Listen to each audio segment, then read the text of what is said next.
Joe Paterno was born and raised in Brooklyn, New York. He attended Brown from 1945 to 1950. In 1950, he planned on attending Boston University's law school. Instead, he joined his college coach, Charles Engel, as an assistant coach at PSU for what he thought would be a 2-year period. In 1966, after assistant coaching for 16 seasons, Joe Paterno became PSU's 14th head coach. Come on, Eddie, move fast out there now. Come on, take off now. Let's go. What was the last one you hit, Capoletti? Was that the lug 3? Yeah, that's a good quote. Tell Capoletti he didn't run it right, though. Come on. In 1969, Joe Paterno hired Jerry Sandusky. They immediately disliked each other, but respected the other's coaching style. Sandusky officially retired in 1999, but he held office at PSU until November 5, 2011, when he was arrested. State University assistant football coach was convicted of sexually abusing 10 boys. Jury's verdict in the Jerry Sandusky child sex abuse case. Guilty on 45 of 48 charges, facing a minimum of 60 years in prison when he's sentenced. When Paterno was made aware of one alleged incident, he reported it to campus authorities. A 2011 grand jury investigation reported that then graduate assistant Mike McQueary told Paterno in 2001 that he had seen Sandusky abusing a 10-year-old boy in Penn State's football shower facilities. Paterno said McQueary informed him that he had witnessed an incident in the shower, but he at no time related to me the very specific actions contained in the grand jury report. Coach Joe Paterno announced that he's going to retire because of the child sex abuse charges against his former top assistant.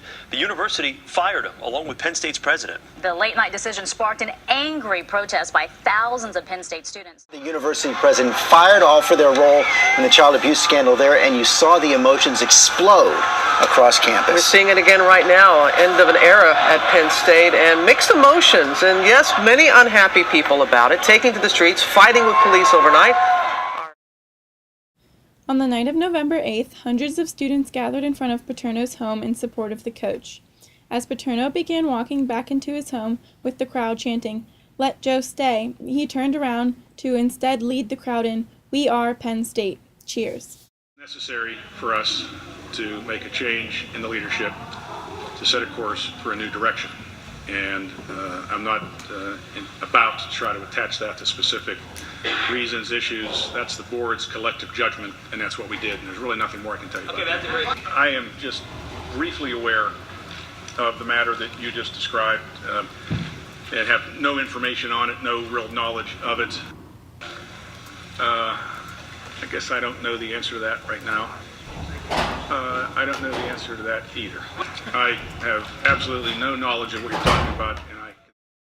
The real question comes in when we examine what Paterno did do.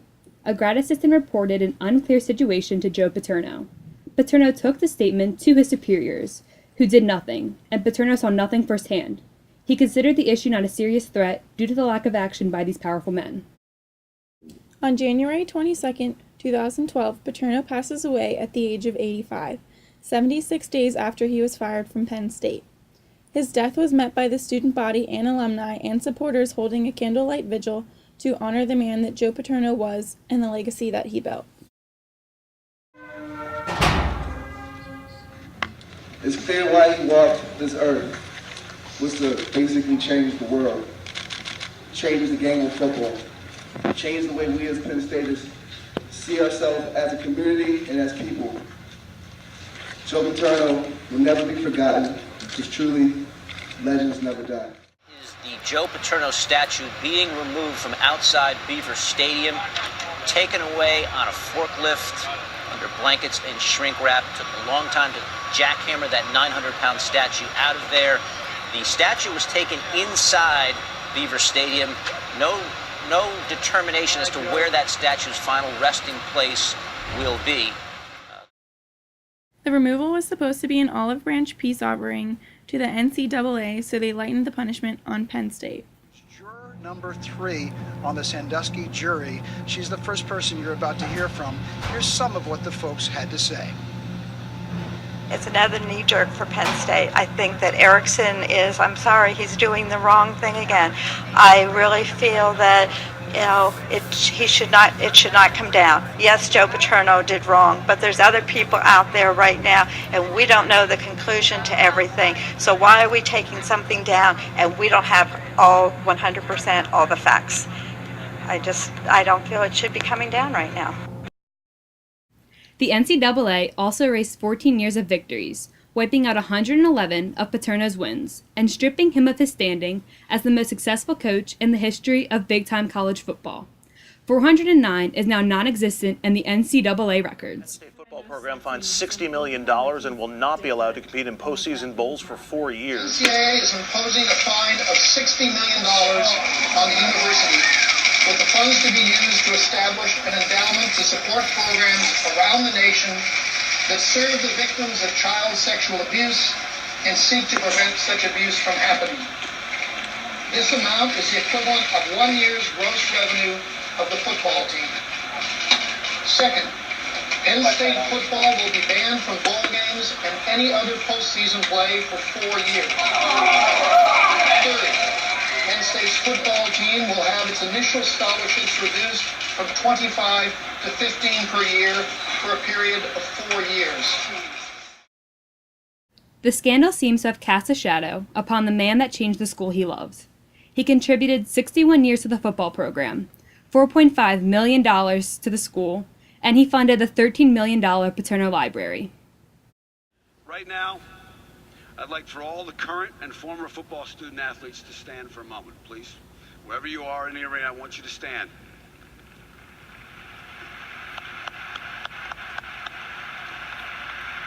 Stay standing, you're not sitting down yet.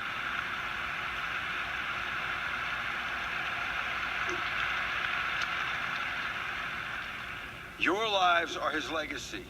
Your families, the people you reach, are his legacy. The grand experiment, success with honor, was a ripple that has grown to a tsunami washing across the world. My father used to quote Tennessee Williams, who said, "I knew no one was immortal, but I thought I was the exception." Well, Dad, through this legacy and the legacy of so many you have touched, you are the exception. Get better. It's been good so far. Don't get careless. Keep them moving now. A little fun out there today. Remember, the first step's the most important one. You stand up on the first step, it's over. Making an impact? Joe didn't know what to say to that. Impact? He was an assistant football coach in a cow town in Pennsylvania. What kind of impact could he make? We really make people realize their potential. We're not, and hopefully that's on and off the field. Come on, Eddie, be tough out there now. One thing and one thing only. A single focus for an entire life. Turn the boys into men. The team into a title holder. The whole town into believers. The whole nation into fans. That's what this 81-year-old has done and continues to do. Joe Paterno started a fire, a passion for football that will not be extinguished by the scandal. Penn State will right the wrong and move forward, and hopefully always remember their longtime faithful coach.